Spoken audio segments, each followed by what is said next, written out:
ಹಾಗೂ ತಮ್ಮೆಲ್ಲರನ್ನು ನಾನು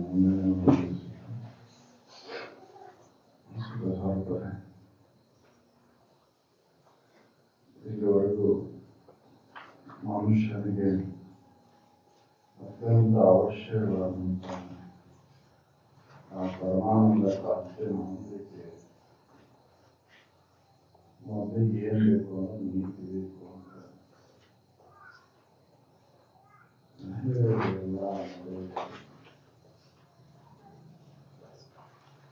ನೀತಿ ಇಲ್ಲ ಅಂದ್ರೆ ಏನನ್ನೂ ಸಾಧಿಸಕ್ಕಾಗೋದಿಲ್ಲ. ನೀತಿನ ಬೇಕು. ಹೇಗೆ ಒಂದು ಈ ನಾವು ವಾಸ ಮಾಡಕ ಮನೆ ಕಟ್ಟೋದಾಗ್ಲಿ ಅಥವಾ ಏನೋ ಮಾಡೋದ ಹೆಂಗದ ಗುಲಾಬಿ ಬೇಕು, ಅಧ್ಯಾತ್ಮಕ್ಕೆ ನೀತಿನ ಬೇಕು. ಅಂತಃಕರಣ ಶುದ್ಧಿ ಇದ್ರೆ ಮಾತ್ರ ನಮ್ಮ ನಿಜವನ್ನ ಅರಿಯಕ್ಕೆ ಸಾಧ್ಯ. ಅಂತಃಕರಣ ಶುದ್ಧಿ ಇಲ್ಲ, ನೀತಿ ಇಲ್ಲ, ಈ ನಮ್ಮ ನಿಜವನ್ನ ಅರಿಯಕ್ಕಾಗುತ್ತೆ. ಅದಕ್ಕೆ ನೀತಿ ಉಳ್ಳಗಡೆ ಬೆಳೆದಿರ್ತಕ್ಕಂಥ ಈ ಆಚರಣೆ ಎಲ್ಲಿವರೆಗೂ ನಿನ್ನ ಜೀವಿತನೂ ಇರಬೇಕು. ನೀ ತಿಳಿದ ಮೇಲೂ ಈ ರೂಢಿ ಇರ್ತತಿ, ನಮ್ಮ ಉಲ್ಲಂಘನೆ ಆಗುದಿಲ್ಲ. ಯಾವುದು ರೂಢಿ ಇರ್ತತಿ ಅದು ಉಲ್ಲಂಘನೆ ಆಗುದಿಲ್ಲ. ಅದಕ್ಕೆ ತಲ್ಲನಿಸಿದ ನೀತಿಯಲ್ಲಿರುವುದೇ ಚಂದನ. ಈ ಸದ್ಯ ತಡ ಮಾಡದ ನೀತಿಯಲ್ಲಿ ನೀತಿ ಉಲ್ಲಂಘನೆ ಮಾಡುವುದು. ನೀತಿ ಉಲ್ಲಂಘನೆ ಮಾಡಿ ನೀ ಏನನ್ನೂ ಸಾಧಿಸಕ್ಕಾಗುದಿಲ್ಲ. ಇದಕ್ಕೆ ತಪಸ್ಸು ಅಂತ ನಾವು ಹೇಳಿದ್ರಲ್ಲ, ನೀತಿಯಲ್ಲಿ ಇರೋದು ತಪಸ್ಸು. ಇದನ್ನ ಯಾವುದೇ ಸಂಕೇತಗಳ ಮುಖಾಂತರ ನಾವು ನೀತಿ ಒಳಗಡೆ ತೋರ್ಸಕ್ಕಾಗುದಿಲ್ಲ. ರುದ್ರಾಕ್ಷಿ ತಗೊಂಡ್ರು ಆಗುದಿಲ್ಲ, ಕ್ಯಾನ್ ಹಾಕೊಂಡ್ರು ಆಗುದಿಲ್ಲ, ಬೆಳೆ ಹಾಕೊಂಡ್ರು ಆಗುದಿಲ್ಲ, ಗಡ್ಡ ಬಿಟ್ಟರು ಆಗುದಿಲ್ಲ, ಪಟ ಹೊಡ್ಕೊಂಡ್ರು ಆಗುದಿಲ್ಲ. ಏನೋ ಮಾಡ್ಕೊಂಡು ಬಾಯ ಸಂಕೇತದಿಂದ ನಾ ನೀತಿ ಒಳಗಡೆ ಅಂತ ತೋರ್ಸಕ್ ಬರ್ತದೆ. ಅದನ್ನ ಆಚರಣೆ ಮುಖಾಂತರ ತೋರ್ಸಕ್ ಬರ್ತದೆ. ಇನ್ನೊಂದು ಜೀವಿಗೆ ಕೇಡಾಗುದಂತೆ ಶರೀರ, ವಾಣಿ, ಮನುಷ್ಯ ಈ ಮೂರರಿಂದನೂ ನಾವು ನಡ್ಕೋಬೇಕು.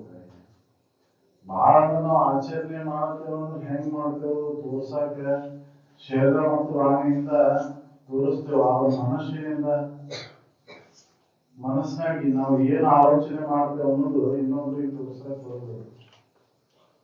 ಅದಕ್ಕೆ ಮೊದಲಿಗೆ ಬರ್ಬೇಕು ಅಂತಿದೆ ಎಲ್ಲೇ ಮನಸ್ಸಿನಾಗಿ ಇನ್ನೊಬ್ರಿಗೆ ಹಿತ ಆಗಲಿ ಅನ್ನುವಂತ ಬುದ್ಧಿ ಹೊರ ಮನಸ್ಸಿನಾಗ ಬರ್ಬೇಕು. ನಾನು ವೈರಿಗೂ ಸುತ್ತ ಕೆಟ್ಟ ಆಗಲಿ ಅಂತ ಬಯಸಂಗಿಲ್ಲ. ಅಂದಾಗ ಈ ನಿತ್ಯ ವಸ್ತುವಿನ ತಿಳುವಳಿಕೆ ಮಾತ್ರ ಸಾಧ್ಯ. ನಮ್ಮ ಮೊದಲಿಗೆ ಹಿತ ಇದ್ದ ತಿಳುವಳಿಕೆನೇ ಇಲ್ಲ. ಯಾಕೆ ಎಲ್ಲ ಹಿತ ಕೊಡ್ತಾವಂತ ನೀತಿ ಉಲ್ಲಂಘನೆ ಮಾಡ್ತಾವ ನಾವು.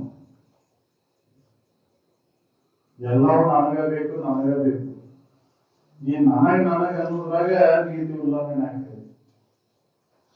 ಅದಕ್ಕೆ ಇದನ್ನ ಮೊದಲೇ ಕೇಳ್ಕೊ, ಯಾವ ಹಿತ ಐತಿ ಯಾವ್ದು ಅಹಿತ ಐತಿ ಅನ್ನುವಂತ ವಿವೇಕ ಐತಿ, ಸಾಮಾನ್ಯ ವಿವೇಕ. ಅದನ್ನ ಮೊದಲೇ ನೀತಿ ದೃಢ ಮಾಡ್ಕೊ. ಅದು ದೃಢ ಇಲ್ಲ ನಮ್ಗೆ. ಅದು ದೃಢ ಆದಾಗ ಮನುಷ್ಯ ಸಾಧ್ಯ ಐತಿ. ಈ ಸಾಮಾನ್ಯ ಪಶು ಪಕ್ಷಿಗಳಲ್ಲಿ ಇರ್ತಕ್ಕಂಥ ಅಹಿತ ತಿಳುವಳಿಕೆ ನಮ್ಗೆ ಇಲ್ಲ. ಇದ್ರೂ ಕೂಡ ಅದರ ಉಪಯೋಗ ಯಾಕೆ ಮಾಡುವಲ್ಲಿ ಅಂದ್ರೆ ಈ ಆಶೆಗೆ, ಕಾಮನಿಗೆ, ಸರ್ ಹೇಳ್ದಂಗೆ ಕಾಮನಿಗೆ ಬೆನ್ನಂತ ಅದಕ್ಕೆ ಉಲ್ಲಂಘನೆ ಮಾಡಕ್ ಹಸ್ತದೆ. ನೀತಿಯನ್ನು ಉಲ್ಲಂಘನೆ ಯಾಕೆ ಮಾಡಕ್ ಹಸ್ತದೆ ಅಂದ್ರೆ ಅತಿ ಆಶೆ, ಕಡು ಲೋಭದಿಂದ ಅನ್ಯ ದುರ್ಗುಣ ಮುಂದೆ ಅತಿ ಆಶೆ ನಮ್ಗೆ ಏನ್ ಮಾಡಕ್ ಹಸ್ತದೆ ಅಂದ್ರೆ ನೀತಿ ಉಲ್ಲಂಘನೆ ಮಾಡಿ. ಅದಕ್ಕೆ ಅವ್ರು ಹೇಳಿದ್ರು, ಬಿಡಬೇಕು ಬಲವಿಂದೆ ಬರೆದೇ ತಾನು ಇರುವ ಕೆಡಿಸುವ ಕಾಮಗಳನ್ನು ಕಂಡ ಯೋಗಿ. ಇದ ನಮ್ಮನ್ನ ಕೆಡ್ಸಾಕತೈತಿ. ಅತಿ ಆಸೆ ಅನ್ನೋದು ಆ ವಿಷಯಗಳಲ್ಲಿರುವಂತ ಅತಿ ಆಸೆ, ಸುಖಬುದ್ಧಿ ಏನೈತಲ್ಲ ನಮ್ಮನ್ನ ನಾವು ತಿಳ್ಕೊಳ್ಳಾರ್ದಂಗ್ ಮಾಡಿ. ನಾನು ಏನ್ ತಿಳ್ಕೊಂಡಿನಿ ಅಂದ್ರೆ ಬರೀ ಈ ಶರೀರದ ಇಂದ್ರಿಯಗಳು, ಶರೀರದ ಅವಯವಗಳು, ಈ ತೋರಿಕೆ ಇದು ನಮ್ದು ಅಂತ ತಿಳ್ಕೊಂಡು ಇದು ಹಿಡ್ಕೊಂಡು ಇದ್ರೊಳಗ ಸುಖ ಐತಂತ ಇವು ಇದ್ರ ನಾ ಸುಖದಿಂದ ಇರ್ತೇನೆ ಅಂತ ಅತಿ ಆಶೆಯನ್ನು ಮಾಡ್ಕೊಂಡಿದ್ದೆ. ಎಲ್ಲವೂ ನಮಗೆ ಆದಿದ್ರಲ್ಲಿ ನಾ ಸುಖದಿಂದ ಇರ್ತೇನೆ, ಈದಿಂದ ಸುಖದಿಂದ ಇರ್ತೇನೆ. ಯಾವ್ದಿದ್ದಾರು ಇಟ್ಕೊಂಡ ಸುಖದಿಂದ ಅದಾರನ್ನು ನೋಡು, ವಿಚಾರ ಮಾಡಿ ನೋಡಿ. ಕಂಡು ಕೇಳಿ ಮತ್ತೆ ಮುಗಿತಾರೆ ಎಲ್ಲರೂ ಭೂಮಂಡಲದ ಅತಿ ಅತಿಗಳಿದೆ. ನೋಡ್ರಿ, ವಿಚಾರ ಮಾಡಿ ನೋಡ್ರಿ. ಹೊರದವರು, ಹೊರನಾಡಿಗಳು, ಬಂಧುಗಳು, ಹಚ್ಚ ಸುದ್ದಿಗಳು, ಇವರೆಲ್ಲಾನು ನೋಡ್ತೀನಿ. ನಿನ್ನೊಳಗ ನೋಡ್ತೀವಿ, ಕೇಳ್ತಿ, ಮತ್ತೆ ಕತೆ ಹಾನಿಗೊಳಗಾದವರ ಕಥೆಗಳನ್ನು ಕೇಳ್ತಿ. ಯಾರ್ಯಾರು ಏನೇನಾಗಿದ್ದಾರೆ ಎದಕ್ಕೆ ಇದಾಗಿ ಗಣ್ಣ ಹತ್ತಿ ಅತಿ ಆಶೆಯಿಂದ ಗಣ್ಣ ಹತ್ತಿ ಹೋಗಿ ಏನೇನಾಗ್ಯಾರ ಅವ್ರ ಕಥೆಗಳನ್ನು ಕೇಳ್ತೀರಿ. ಕೇಳು ಮತ್ತೆ ಇದನ್ನ ಬಿಡಾಕ್ ಹೋಗ್ಲಿ. ಹೌದಲ್ರಿ, ಎಷ್ಟೆಷ್ಟು ಕಥೆಗಳನ್ನು ಕೇಳ್ತೇವೆ. ಹಾನಿಗೊಳಗಾದವ್ರು ರಾಜ ಮಹಾರಾಜರ ಕಥೆಗಳನ್ನು ಕೇಳ್ತೇವೆ. ಎದಕ್ಕೆ? ಸಣ್ಣ ಸಣ್ಣ ವಿಷಯಕ್ಕನ ಅವ್ರ ಹಾಳಾಗ್ಯದ. ಅದಕ್ಕೆ ವಿಚಾರ ಮಾಡ್ರಿ ಅಂತ ಹೇಳ್ತಾರ. ಈ ಅತಿಯಾದ ಮೋಹವನ್ನು ಇದ್ರ ಮೇಲೆ ಇಟ್ಕೊಂಡು, ಈ ಅತಿಯಾದ ಮೋಹ ನಿಮ್ಮ ಇರಕೆಯನ್ನ ಅನುಭವಿಸಕ್ಕೆ ಅಡ್ಡಿಯಾಗಿರ್ತೀವಿ. ಅದಕ್ಕೆ ಇದರ ಕೊನೆಗೆ ಅನಿಸ್ತದೆ ಈ ಮನುಷ್ಯ ಜನ್ಮ ಬಂದಿದ್ದು ಅದಕ್ಕೆ ಅತಿ ಮೋಹವನ್ನ ಕಳ್ಕೊಂಡು ಅತಿ ಆಶೆಯನ್ನು ಬಿಡಾಕ. ಇದನ್ನ ನಾವು ಖಾತ್ರಿ ಮಾಡಕ್ ಹೋಗ್ತೇವೆ. ಅದಕ್ಕಾಗಿ ತಪಸ್ಸು ಮಾಡಬೇಕಾಗೈತಿ. ತಪಸ್ಸಂದ್ರೆ ಅದಕ್ಕೆ ಏನಾರ ಇದಕ್ಕೆಲ್ಲ ಸಿದ್ಧಿಗಳನ್ನ ಮಾಡೋದಕ್ಕೆ ಏನೋ ಇದಕ್ಕೆಲ್ಲ ತಪಸ್ಸನ್ನ ಮಾಡ್ತೀವಲ್ಲ. ನಿಮ್ಗೆ ಯಾವ ಸಿದ್ಧಿಗಳು ಮಾಡೋದಕ್ಕೆ ಅವೆಲ್ಲ ನಿನ್ನ ತಿಳಿದೆ ಅಂದ್ರೆ ಅವೆಲ್ಲ ತಾನಾಗಿ ಬಂದ್ಬಿಡ್ತಾವ. ನಿನ್ನ ಆಧಾರ ಮೇಲಿದ್ದ ಅವದವು ಒಂದ್ ಅವಸ್ಥೆ ಸಿದ್ಧಿತು ನಿನಗೇನಾಗುತ್ತೆ.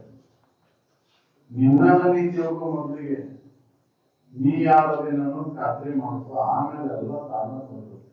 ನಿನ್ ಗಣ್ಣ ಹಾಕಿ ಬರ್ತದೆ. ಹೇಳ್ತಾರಲ್ಲ, ಅನ್ನದ ಕಾಲ್ ನೆಕ್ಕುತ್ತ ನಿನ್ನ ಗಣ್ಣ ಹತ್ತಿ ಬರ್ತದೆ.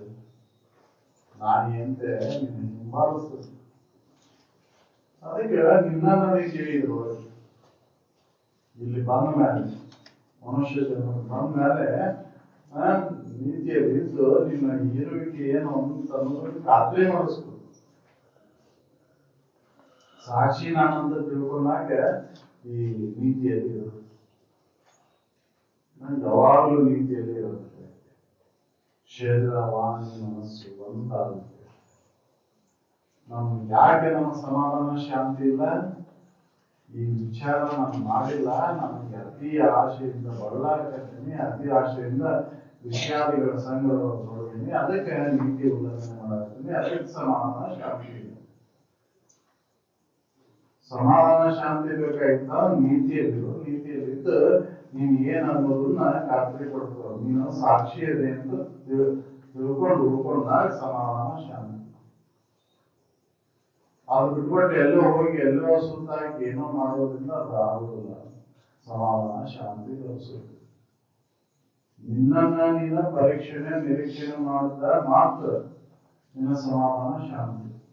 ಅದು ಬಿಟ್ಬಿಟ್ಟು ಸಮಾಧಾನ ಶಾಂತಿಗಾಗಿ ಎಲ್ಲೋ ತೀರ್ಥ ಕ್ಷೇತ್ರಗಳಿಗೆ, ಪುಣ್ಯ ಕ್ಷೇತ್ರಗಳನ್ನು ಸೇವೆ ಮಾಡಿಕೊಂಡು ಅವಕ್ಕೆಲ್ಲ ಹೋಗಿ ಬಂದು ಕೂಡ ಸಮಾಧಾನ ಶಾಂತಿ. ಮನಿ ಸಮಾಧಾನ ಕೊಡೋದು ನಮ್ಮ ಮನಿ ಸಮಾಧಾನ ಕೊಡೋದಿಲ್ಲ. ಮನಸ್ಸು ನಮ್ದು ಅಲ್ಲೋಲ ಕಲ್ಲೋಲ ಆಗೈತಿ. ಮನಿ ಏನ್ ಮಾಡ್ಬೇಕಾಗೈತಿ? ಮನ ಸಮಾಧಾನದಿಂದ ಇದ್ರೆ ಮನಿದು ಸಮಾಧಾನದಿಂದ. ಅಲ್ಲಿ ಸಮಾಧಾನ ಕೊಡ್ತಕ್ಕಂತ ಚಿಂತನೆ ನಡೆದಿದ್ರೆ ಸಮಾಧಾನ ಇರ್ತದೆ. ಅಲ್ಲಿ ಸಮಾಧಾನ ಕೊಡ್ತಕ್ಕಂತ ಚಿಂತನೆ ನಡೆದಿಲ್ಲ, ಅದು ಕುರಿತ ಒಂದು ವಿಚಾರ ನಡೆದಿಲ್ಲ, ಸಮಾಧಾನ ಕೊಡಬೇಕು. ಎಲ್ಲರೂ ತನಗಾಗಿ ಅಂತ ಸ್ವಾರ್ಥ ಬುದ್ಧಿಯೊಳಗೆ ತೊಡಗಿರು, ಅದರ ವ್ಯವಹಾರ ತೊಡಗಿರು, ಅದಕ್ಕೆ ಸಮಾಧಾನ ಇಲ್ಲಂಗೆ. ಅದಕ್ಕೆ ವಿಚಾರ ಮಾಡ್ಬೇಕಾಯ್ತು.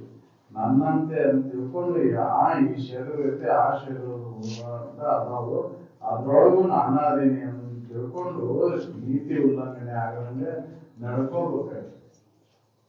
ನಡ್ಕೊಂಡಾಗ ನಾವು ಇರಕ್ ಸಾಧ್ಯ. ಇದು ಮನುಷ್ಯನ ಕರ್ತವ್ಯ.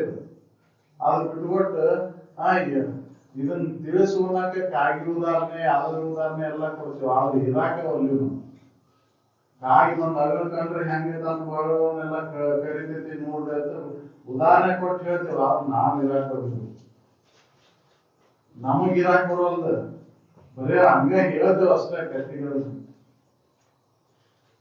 ನೀತಿ ಕಥೆಗಳನ್ನ ಹೇಳ್ತೇವ, ಆಚರಣೆ ಇಲ್ಲ.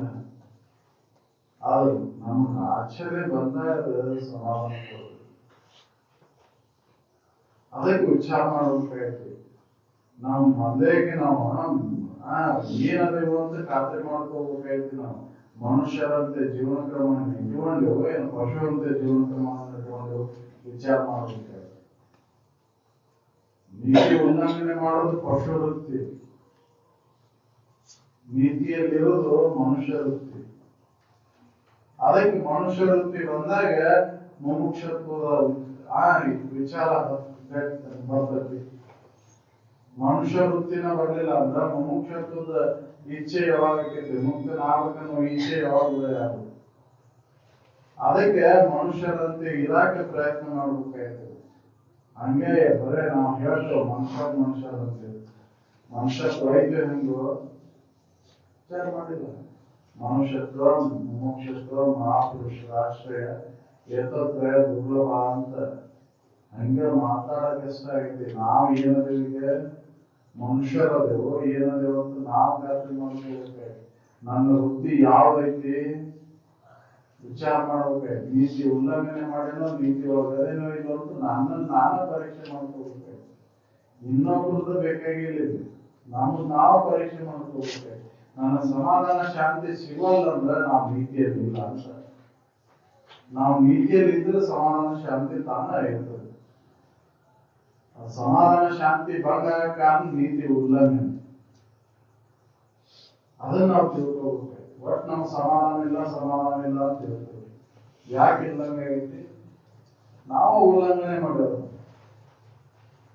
ಅದಕ್ಕೆ ಅತಿ ಆಶೆ ಇಲ್ಲ. ವಿಷಾದಿಗಳಲ್ಲಿ ಸುಖ ಐತಂತ ಅತಿ ಆಶೆಯನ್ನು ಇಟ್ಕೊಂಡು ಅದಕ್ಕೆ ನೀತಿಯನ್ನು ಉಲ್ಲಂಘನೆ ಮಾಡೋದು. ಆ ಪರಬ್ರಹ್ಮದ ಅರಿವು ಯಾಕಾಗಲ್ಲ? ನೀತಿ ಇಲ್ಲ. ಅದಕ್ಕೆ ಇದು ತಳಪಾಯ ಅಂತ ಹೇಳ್ತಾರೆ. ನೀತಿ ಇದು ಬೇಕು, ಇದರಿಂದ ಏನನ್ನು ಸಾಧಿಸಕ್ಕಾಗುವುದು. ಅದಕ್ಕೆ ವಿಚಾರ ಮಾಡಬೇಕಾಯ್ತು.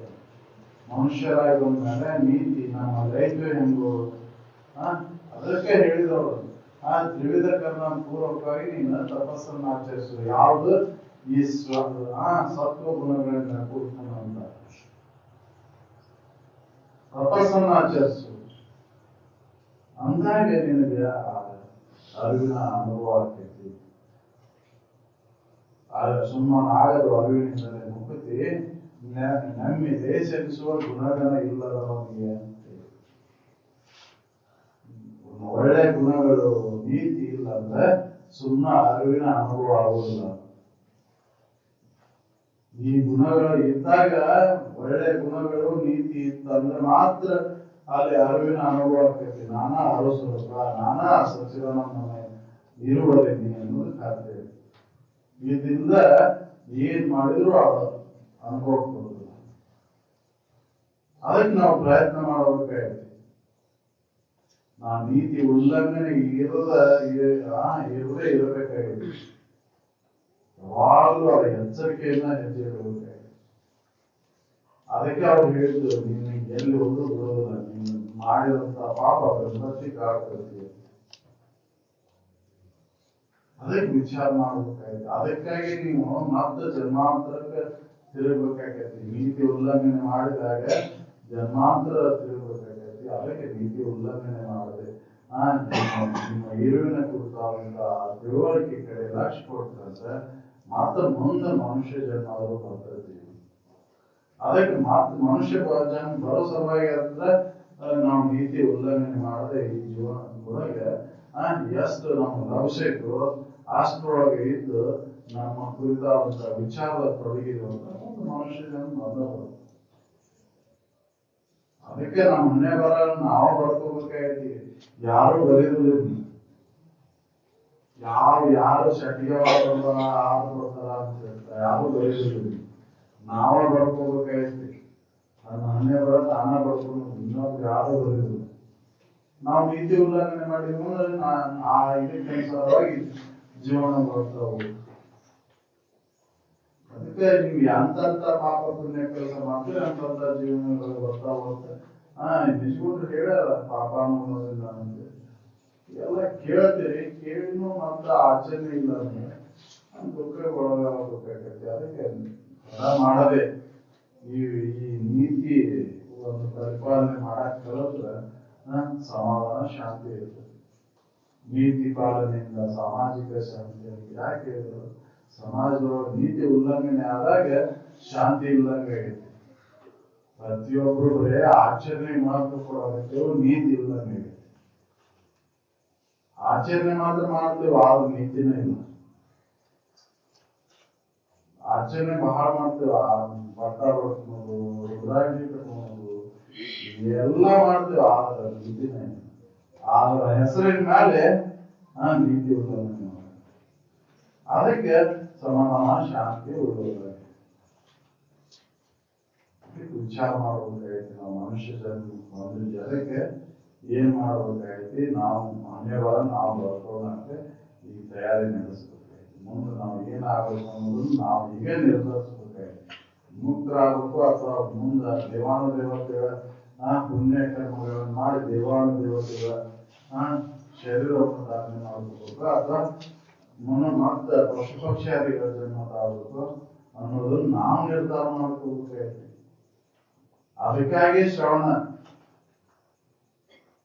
ಮತ್ತೆ ಎಲ್ಲರಿಗೂ ಇಲ್ಲಿತ್ತು ನನ್ನನ್ನು ನಾ ತಿಳ್ಕೊಂಡಾಕ ಮುಕ್ತನಾಗಕ್ಕೆ ಈ ಶ್ರವಣ ಐತಿ. ಅದಕ್ಕೆ ಇದಕ್ಕೆ ಒತ್ತು ಕೊಟ್ಟು ನಮ್ಮ ಜೀವನ ಕ್ರಮದೊಳಗೆ ತಡ ಮಾಡದೆ ಆ ನೀತಿಯಲ್ಲಿ ಇದ್ದು ನಾವು ಮುಂದೆ ಉನ್ನತವಾದಂತ ಆ ಮುಕ್ತತೆಯ ಆನಂದವನ್ನು ಅನುಭವಿಸಕ್ಕೆ ನಾವು ಪ್ರಯತ್ನ ಮಾಡೋಣ ಅಂತೇಳಿ ನಮಗೆ ಮಾತನ್ನು